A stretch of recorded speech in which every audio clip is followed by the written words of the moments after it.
principles in terms of time and place.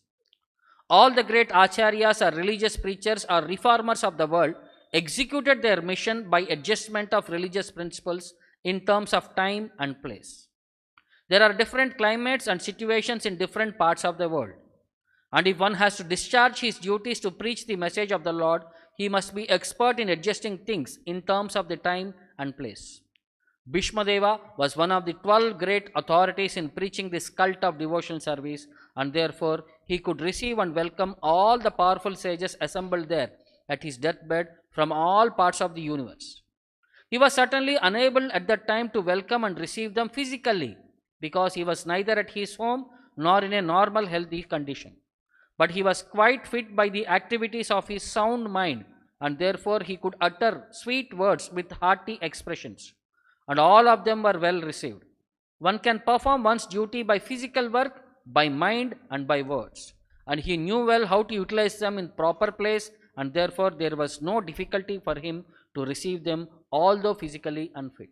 Doesn't see Bhaktivedanta purport. Om Ajnana Timirandasya Jnananjana Shalakaya Chakshuram Militam Yena Tasmai Shri Gurave Namaha. Nama Om Vishnu Padaya Krishna Prashtaya Bhutale Srimate Bhaktivedanta Swamin Nitinamine.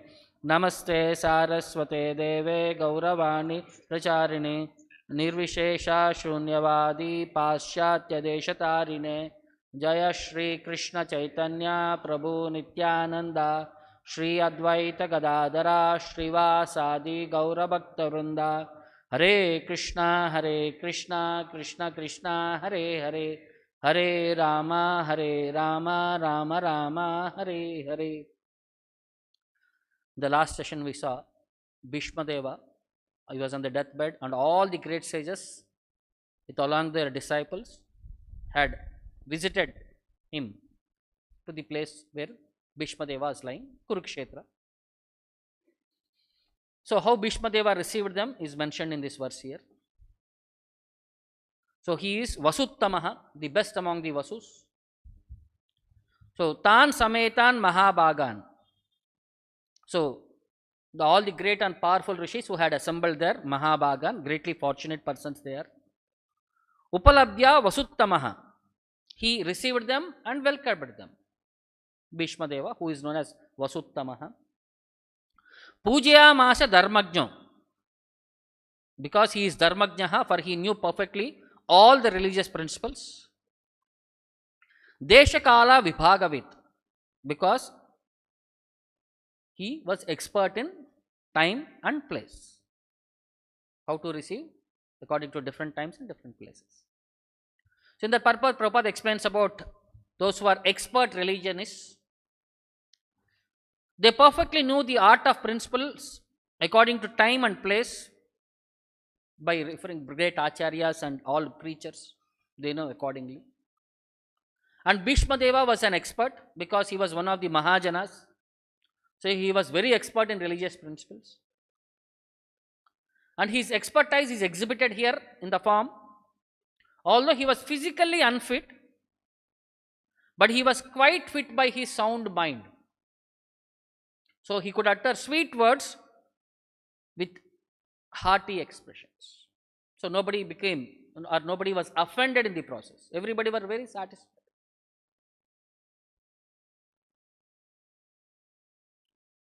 So generally Shastras say how to receive a guest. The Vedas say that a comfortable seat, a drink, and some friendly words are the least one may offer for any guest, be he a friend or an enemy. So it depends upon one's capacity. You may give him a royal reception or a simple reception, but you have to receive him. Generally our Shastras also say, Atidhi Devo Bhava. A guest is as good as representative of the Lord, because he gives an opportunity for us. By serving him, we get punya. Atiti means who comes without information. No titi. So there are invited guests. We know so and so will come. So it means we can prepare everything and ready. If somebody comes unprepared, then we are unprepared. That's why it's called as atiti. Those who come without any information, no prior intimation. So, Shastras say 4 things are very essential when you are receiving a guest. So, welcoming the guest with sweet words, then give him a seat, either asana or a mat or just a cloth to sit down. If he doesn't have anything, no chair. Then some prasadam. If there is no prasadam available, at least a glass of water. So, being prepared to give our time and sincere concern. So, when they have come, we should be ready to spend our time with them. Then remaining Krishna conscious in our discussions and dealings. It should not be a Gramya Katha discussion. It should be Krishna conscious perspective discussions. And thanking the guest for his visit and inviting him to please come again. So, when you are sending him off, you can ask him to come back again. So, these are the general etiquettes what Shastras recommend. So, in some purports, Prabhupada explained about this, the principle of receiving the guests. Prabhupada says, when a guest comes to one's home, one should properly receive him by standing up and offering him a seat. Gruhe shatrum api praptum vishwastum akutobayam. Gruhe shatrum api. Even if a graha in one's house, if a shatru, if an enemy comes to one's home, praptum vishwastum akutobayam, he should give him such an experience, he should forget, I have come to an enemy's house. Akutobayam, he should not feel any fear. So, even if you receive an enemy, he should feel in such a way that enmity is forgotten for that time. That is the principle. Even if an enemy comes to one's home, one should receive him in such a way that the guest will forget that his host is an enemy.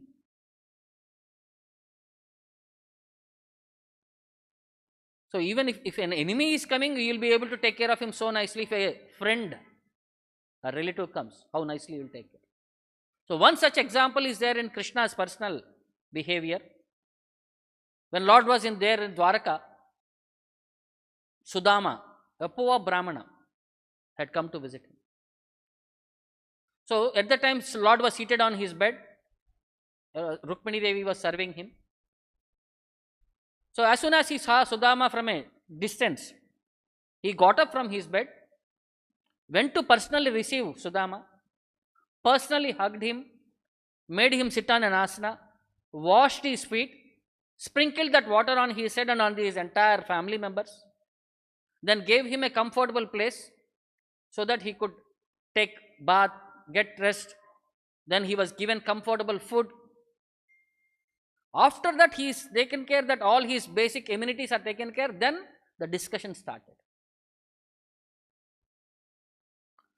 Lord Krishna had him seated on his own bedstead and personally brought all kinds of fruits and drinks to offer him.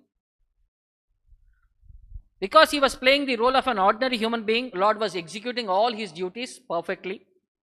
He immediately washed the Brahmana's feet and for his own purification sprinkled the water on his head. The Lord smeared the body of the Brahmana with different kinds of scented pulp such as sandalwood, aguru and saffron. He immediately burned several kinds of scented incense and offered him arati with burning lamps. After offering him an adequate welcome and after the Brahmana had taken food and drink, Lord said, "My dear friend, it is a good fortune that you have come here." So this is in that context. Lord was personally taking care. So he was showing an example to the whole world how to receive one's guest. So similarly, in the entire situation of how Srimad Bhagavatam came out was one such incident, but in a negative way. One day Parikshit Maharaj went to the forest. He was exhausted by the process. He became thirsty and hunger, inflicted by hunger. He came across an ashrama of Shamika Rishi. At the time, Shamika Rishi was engaged in tapasya meditation. So when Parikshit Maharaj reached to his ashrama, the rishi did not respond. Because he was oblivious to external situation. Because he was meditating on the Lord. He did not know who has come and who has not come. But Parikshit Maharaj thought, no, this Muni wanted to avoid me. Because he was thinking Brahmanas are superior and Kshatriyas are inferior. He was thinking, why should I receive this king? Maybe he is acting. He did not want to receive me. See what happens when somebody is hungry, they go nuts. You know how crazy we become. I think there is one ad also which comes. Hunger sneakers or something. So if he is hungry, he thinks something crazy. So Parikshit Maharaj was also at that time, because of hunger, our intelligence doesn't work, it seems. At that point, when you are hungry. So he was thinking that this Rishi had insulted me by not offering me a proper welcome, because I am the emperor. At least he should give me the basic requirement. Glass of water, I am thirsty, glass of water. Some fruits and roots which are available in the forest here. So he is trying to avoid me knowingly. So he became angry, and there was one dead snake. He picked up and made it like a garland and put it onto the Shamika Rishi. And he went away. So in that principle, Prabhupada explains in that verse, Alabdha truna brumi adir asamprapta argi sunrutaha avajnatam iva atmanam banyamanas shukopaha. So Parikshit Maharaj felt neglected and became angry because of the cold reception. Alabdha asamprapta means he has not received any formal welcome. Alabdha, not received. Asamprapta, which was not a proper reception. Of truna brumi adihi. Truna, a mat. Bhumi, a place to sit. Argya sunrutaha, water, and sweet address. Because he had not received any of these things. Avajnatam iva atmanam. Consider himself being neglected. Avajnatam. Jnata means to know. Avajnata means you do not know, because he was neglected. Manyamana shukopaha. Thinking in that way, he became angry. Shukopaha. In that purport, Prabhupada explains, the law of reception in the courts of Vedic principle states, even if an enemy is received at home, he must be received with all respects. And Prabhupada quotes his example of Jarasandha and Bhima. See, Jarasandha was the main obstacle for Yudhishthira Maharaj to become the emperor. And Jarasandha had, I think, captured many kings to be slaughtered in a Maha Yajna. So that he was thinking, when he slaughters all these people, he will be going to become a greatest warrior. So all the kings have sent a message to Lord Krishna to protect them and to free them from the hands of Jarasandha before he slaughters them.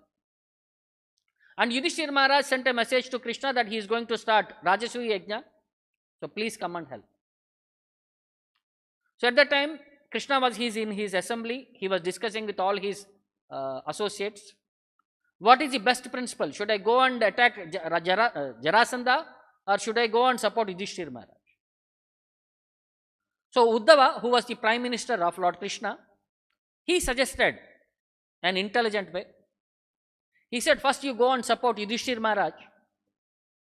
So as principle of Yudhishthira Maharaj to become the emperor, to perform his Rajasuya Yajna, he has to send his horse across all the directions. So in the process, there is every opportunity that you will be counteracting Jarasandha. And to defeat Jarasandha, Bhima will be the best person. And Bhima will be able to go and defeat him, and in that way, both things are done. Rajasuya Yajna is also performed, and Jarasandha also will be killed. Because why? There are 5 people who have come with equal strength. And it is said that one person will kill the other 4. Bhima, Kichaka, Jarasandha, Hidimba, Duryodhana. So one person will kill the other 4. That is the principle in which how they found Pandavas also. Because when Kichika was killed, it was said that some demigods had come and killed them. Then they are making estimation. Kichika is a strong person. Duryodhana says at that time, 5 people of equal strength have taken birth. Only one person killed the other 4. Since I did not kill, means Bhima should have killed. Because Hidimba is already dead and Jarasandha is already dead. So nobody else could have killed Kichaka. So similarly here also, Jarasandha had to be taken care. So Yudhishthira Maharaj was given assurance by Lord Krishna that we will handle Jarasandha. So Krishna, Jarasandha and Arjuna, they had visited Jarasandha's capital, Magadha, today's Bihar part. So when they entered the city, they entered like Brahmanas. Because Jarasandha was very Vedic in nature, he used to every day donate to the Brahmanas. So when they appeared in front of Jarasandha, they requested Jarasandha. Jarasandha said, "What charity do you want?" Then Krishna said, "We want the charity of fighting with you." Jarasandha was surprised. When he saw physically who these personalities are, their bodies appear to be like Kshatriyas, but they are in the dress of a Brahmana. So he could identify they are warriors. Because for a warrior, your body, like, you know, how a WW warrior will be like. He'll be hectic. His body will be with bruises, marks, fighting marks basically. They are all, see, fighting marks means when you fight, when a when a cut happens, they are your prized possessions. Like you have WW belt, you say, "I won the match," all these things and all. At the Vedic times, these are all, okay, this mark, when I defeated so and so, this mark came here. This mark, when I defeated so and so, this mark has come here. They are all my prize identifications. That's a Vedic style. Modern style, they wanted to add badges, they want to add, armbands. Like if they win, they will be given these souvenirs.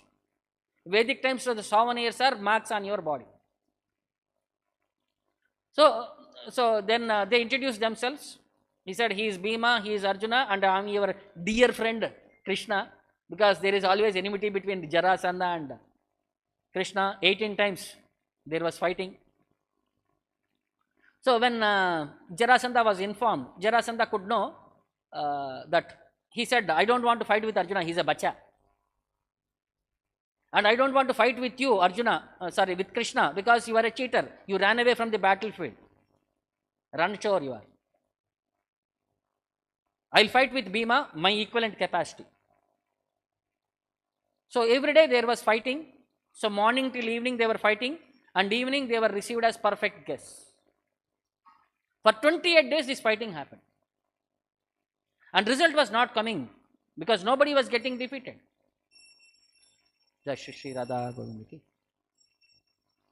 So at last Krishna, who knew how Jarasandha was joined, gave him an idea, and in that way Bhima could execute that idea and they were able to kill Jarasandha. But he was giving the perfect guest. Even though in the daytime they were fighting, in the evening there was no fighting and all. He was personally taking care of them because they were his guests. So such is the Vedic principle. The reception law enjoins that a poor man who has nothing to offer his guest be good enough to offer a straw mat, a glass of water and some sweet words. So to receive a guest, there is no expense. It's only a question of good manners. So this is the Vedic etiquette. Good manners is the basic principle. So what do intelligent people do when they come as a group? How do they exhibit their symptoms? So this is a Google search, modern day information. They become genuinely interested in the other person. They show their pearly white teeth, means they are smiling. They are very happy to receive the guest. Most of the days, why did he come to my house only? A guest means we say he is not guest, he is ghost. He has come to haunt me. Then give the gift of 5-minute favor, means ready to be attentive to hear to him. Listen more and speak less. This person has come with his problem. As soon as he said Hare Krishna, you are going to bombard him with all your questions. No, no. You first listen what he is going to say. Next, make the other person feel important and do it sincerely. And finally, tell him a good story in the conclusion. What you wanted to come, because he has come for a help, and you should give him a good experience. So generally, what is the difference between smart people and lesser smart people?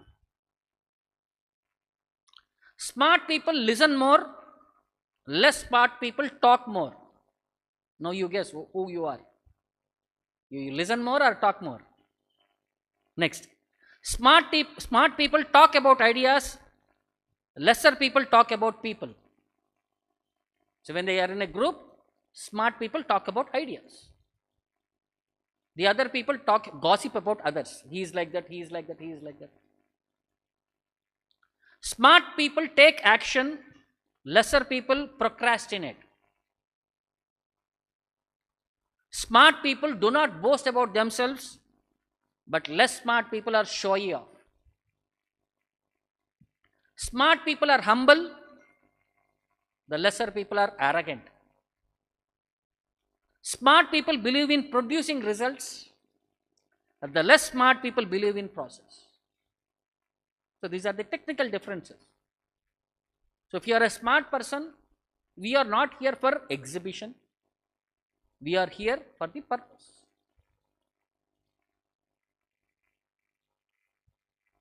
So Bhagavatam glorifies the Vedic Dharma. In one particular verse it says how a guest has to be treated.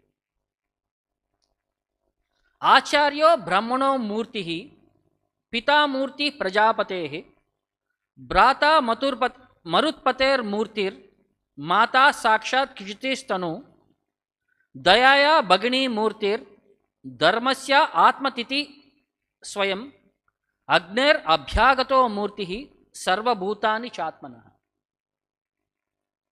He says, Acharyo Brahmano Murtihi. The Acharya, spiritual master, is personification of all the Vedas.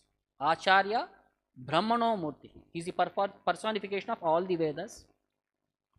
Pita Murti Prajapate. Father personifies Lord Brahma. Brata Marutpater Murtihi. A brother personifies Indra. Mata Sakshat Kshitestanu. A mother personifies Mother Earth. Dayaya Bhagini Murtir. A sister, mercy. Dharmasya Atma Atiti Swayam. A guest personifies religious principles. Agner Abhyagato Murtihi. An invited guest personifies demigod Agni. Sarva Bhutani Chatmanaha. All living entities personify Lord Vishnu. So, in that way, an invited guest and uninvited guest. Atiti represents Dharma. An invited guest represents Agni. And it is important that we have to perceive all living entities on the spiritual platform.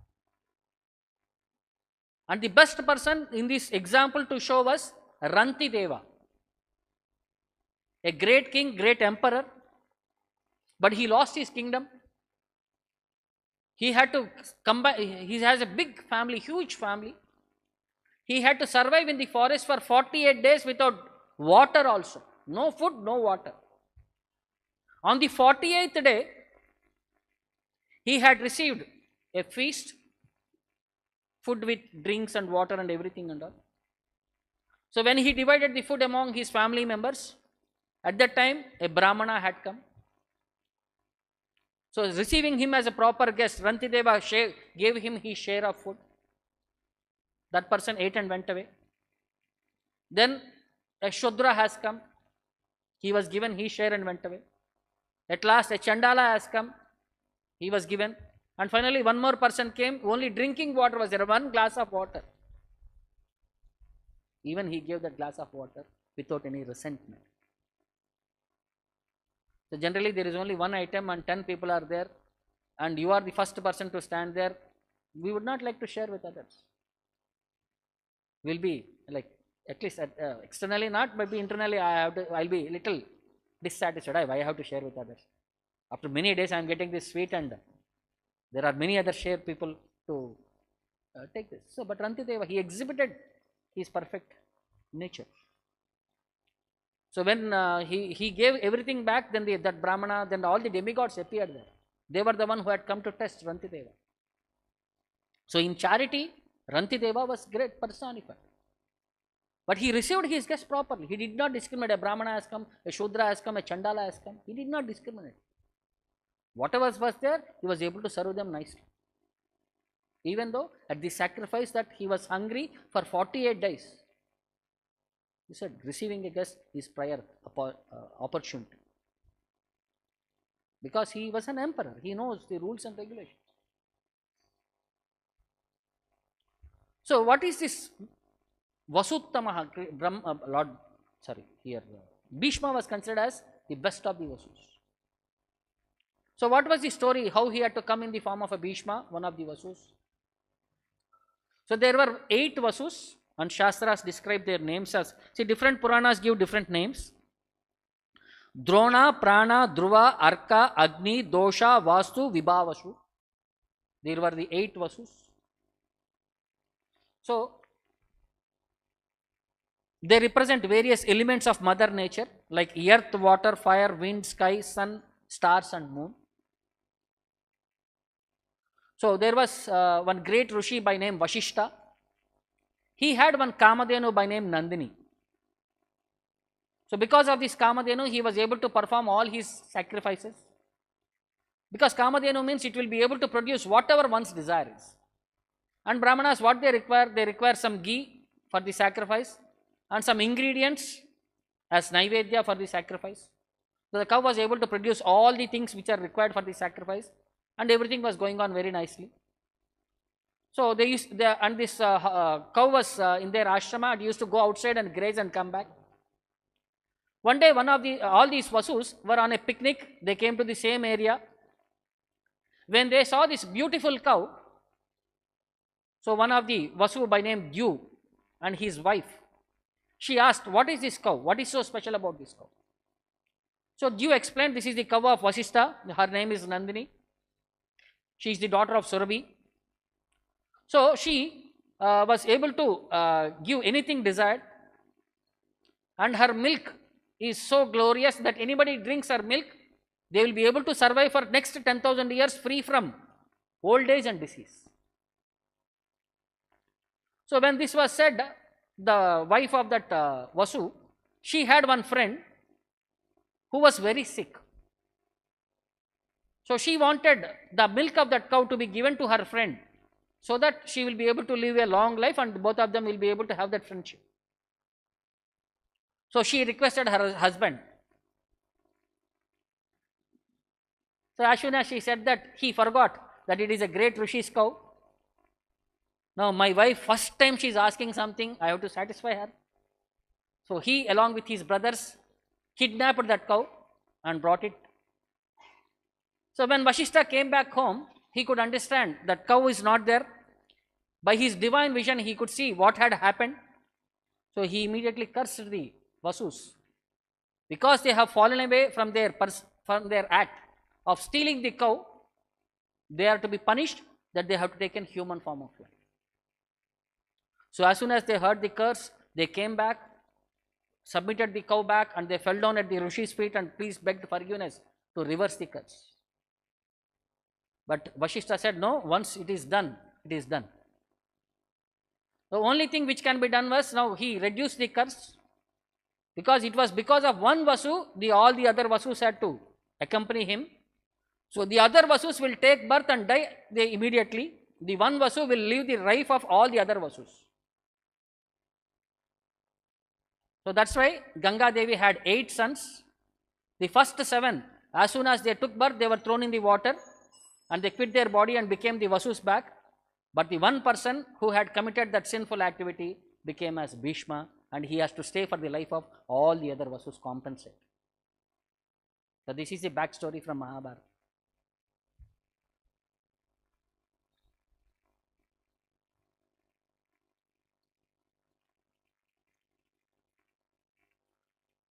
So in Mahabharata also one context was explained about harsh words. What happens when we speak harsh words?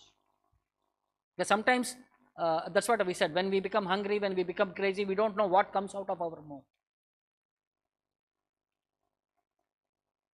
So this is from Vidura Niti, Vidura to Dhritarashtra.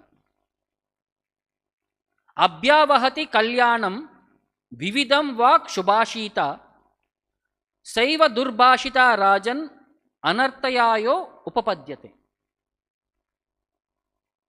So abhyavati kalyanam, when you speak nice words, auspicious things happen to you in the form of blessing, shubhashita. Saeva durbhashita, but if you speak evil words, durbhashita, anartaya upapadyate, they bring evil. Anartaya, unwanted thing. Sohate sayaker vidam vanam parasuna hatam vacha duruktam vibhaksam na samharoti vakshatam. A forest, whether pierced by arrows or cut down by knife, grows again, but a heart pierced with harsh and rude words never recover. If you cut a tree will come back. But if you cut one's heart, it can never be attached. A broken heart can never be attached. You may use Fevicol, Feviquick, any of these things, they can never be attached. Karninali kanarachan nirharanti sharirataha vakshalyastu na nirhartum sakyo hrudishayo hisaha. Arrows and weapons can be extracted from the body, but the arrows of words cannot be extracted from the depth of the heart. If somebody is pierced with a sword, you can remove the sword from the body. But once this vaksharaha, the arrows of the words enter into somebody's heart, you can never remove them back. So that is the principle. And when we are in a group, it is generally said we have to follow some basic etiquette. So 4 monks decided to meditate silently without speaking for 2 weeks. So they lit a candle as a symbol of patience and they began. On the first day, when it was night has come, the candle was flickering and then it switched off.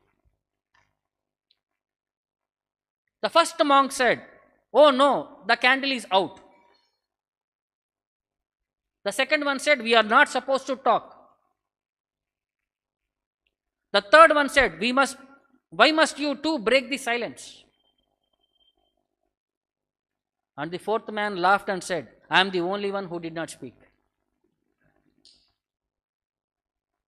So 95% of our talking covers only 2 topics. The person whose mouth is open and the stuff that's outside our control. The first monk got distracted by an attitude outside event and felt compelled to point it out.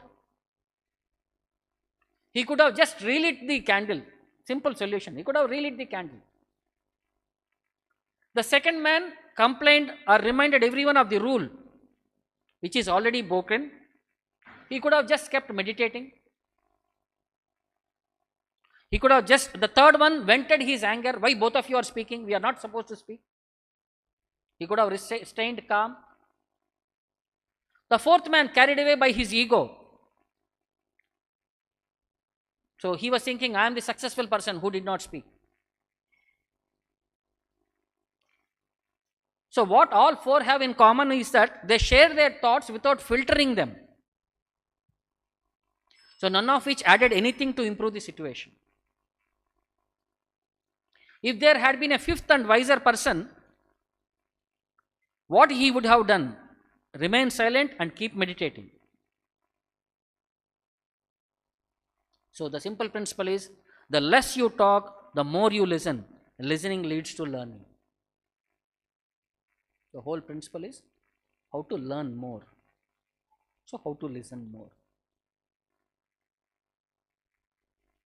So Srila Prabhupada, one small pastime happened. Srila Prabhupada was the perfect guest for this perspective.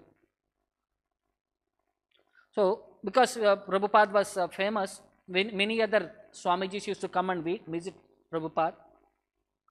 So, there was a visit from Yogi Bhajan. He is the founder of Triple H Foundation, Swamy Chidananda, the president of Divine Life Society, and from Swami Sushil Muni, a Jain leader. He was the president of World Fellowship of Religion. They all visited Srila Prabhupada. So Jains, they are Svetambara, they dress themselves with full white, and they even cover their mouth with a cloth so that they don't want to harm anybody, even living entities in the air. So when they all, then that Yogi Bhajan, he was a Sikh personality. You know how the Punjabis wear their dress, he was there in that attire. And they all came with their Western disciples, so perfect. So Prabhupada received them very nicely, gave them a seat, and they were talking. So earlier Yogi Bhajan had visited Prabhupada and invited Prabhupada to come for a meeting of a Unity of Man conference, in which many sadhus were visiting from everywhere. Then Prabhupada spoke to him sternly, pointing out that simply gathering people at a meeting was not unity. Real unity can be achieved only if the participants of the meeting agreed to accept the authorized signs of God in the revealed scriptures. So second time they had again come to meet Prabhupada. So they were very enthusiastic in praising Srila Prabhupada and ISKCON. They said, your movement is something different. It is all over the world and you have so many thousands of people all over the world. We can't describe it. It is so amazing in this age, how wonderfully it has been done. Without God's mercy, nothing could have been done. That 6 lakhs of magazines are printed every month, and in a month they are being sold. Then another Swami added, you have established the same principles without any change. Here in a modern way. In Bengal, without your ashrama, we couldn't have done anything. When anything were to stay, what strikes to me is that you don't compromise anywhere. And they were talking about horrible of slaughtering cows, and Prabhupada was explaining to them how in New Vrindavan they were taking care of the cows and how the cows were delivering in a better way. So when Sushil Swami asked Prabhupada how he made the young people interested in God, Prabhupada gave the best example of a sweet shop in Delhi. He said everything was made with pure ghee. If the thing is good, then there won't be a shortage of customers. If the quality is there, people will automatically come. So he said, the teachings were purely based on Bhagavad Gita, surrender to Krishna. Then the Sushil Swami asked how Prabhupada got his followers to take shelter of Krishna. Prabhupada said, it is God who did it. God says, Mamekam Sharanam Vraja. So this is our duty to take shelter of him.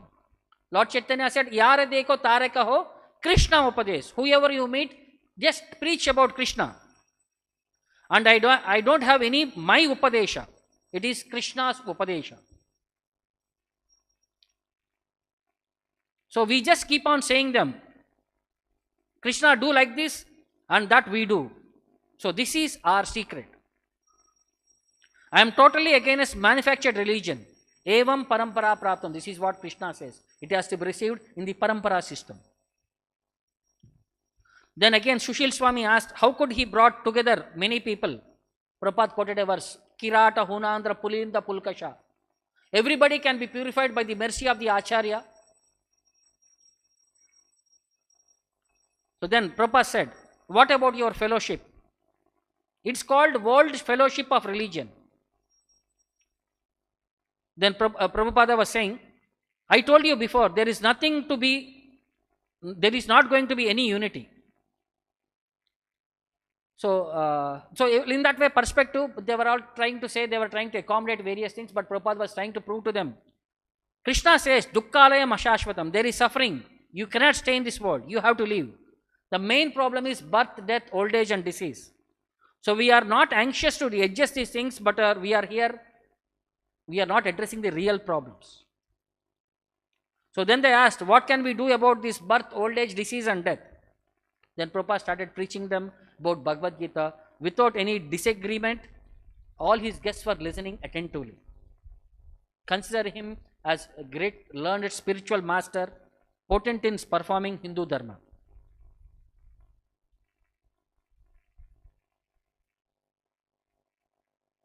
So he was saying that some of that things were Punjabis, that Sikh Dharma, he was saying, the Sikhs were all known as Kshatriyas. And there are many Brahmana Kshatriyas. Because of them, India has been retained, because even in the British time, the Sikhs were the one who were able to perfectly fight and drive them away. So then they were asking Prabhupada how they can also join with Prabhupada and do this movement. Prabhupada said, you are Kshatriyas and I am a Brahmana, I will make you perfect Brahmana Kshatriyas. So that you can understand this philosophy and you can fight the world.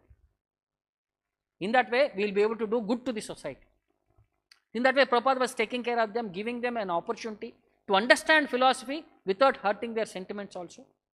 He was presenting according to time, place, circumstances and speaking them an opportunity that how they can also improve in their understanding. So in that way, Prabhupada was giving a live example for all of us. So the Bhismadeva's teachings will be further discussed in the next chapter, in the next verses and all. But for the whole perspective is, one should become conversant with religious principles and how to practice them according to time, place and circumstances. Desha Kala Vibhagavi and Dharmajnaha. These are the two things that this verse is focusing upon. So we will understand more in the future classes. Thank you. Any questions or doubts?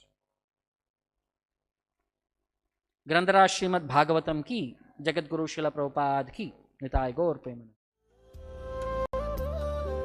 శ్రీకృష్ణుణ్ణి చేరుకోవడానికి వృందావనం వైపు ఉరకలేస్తున్న యమునోత్రి, కైలాసం చేరుకోవడానికి పరుగులు తీస్తున్న గంగోత్రి, శంకరుణ్ణి శాంతపరచడం లక్ష్యంగా పాండవులు నిర్మించిన కేదార్నాథ్, ఆధ్యాత్మిక సాధనకు స్ఫూర్తినిచ్చే ఆ నరుడు నారాయణుడు నడయాడిన ప్రదేశం బద్రీనాథ్.